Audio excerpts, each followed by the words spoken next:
It is one thing to stand on the comfortable ground of placid inaction and put forth words of cynical wisdom, and another to plunge into the work itself and through strenuous experience earn the right to express strong conclusions. In the same way, the failures which a man makes in his life are due almost always to some defect in his personality, some weakness of body, or mind, or character, will, or temperament. The only way to overcome these failings is to build up his personality from within, so that he, by virtue of what is within him, may overcome the weakness which was the cause of the failure. It is only those efforts the man himself puts forth that can really help him. The only thing which is of lasting benefit to a man is that which he does for himself. Money which comes to him without effort on his part is seldom a benefit and often a curse.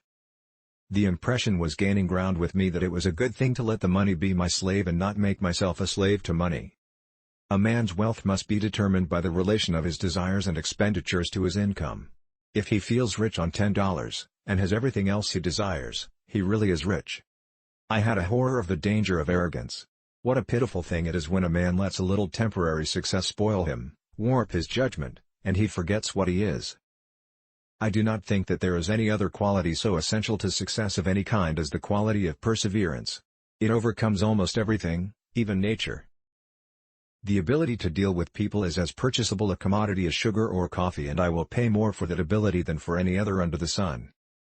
The road to happiness lies in two simple principles: find what it is that interests you and that you can do well, and when you find it, put your whole soul into it, every bit of energy and ambition and natural ability you have. I believe in the dignity of labor, whether with head or hand, that the world owes no man a living, but that it owes every man an opportunity to make a living. What the world craves today is a more spiritual and less formal religion. To the man or woman facing death, great conflict, the big problems of human life, the forms of religion are of minor concern, while the spirit of religion is a desperately needed source of inspiration, comfort and strength.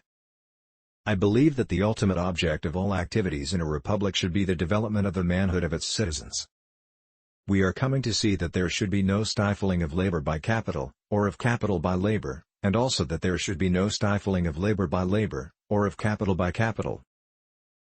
I know of nothing more despicable and pathetic than a man who devotes all the hours of the waking day to the making of money for money's sake. The impression was gaining ground with me that it was a good thing to let the money be my slave and not make myself a slave to money. Do you know what would hurt grandfather a great deal?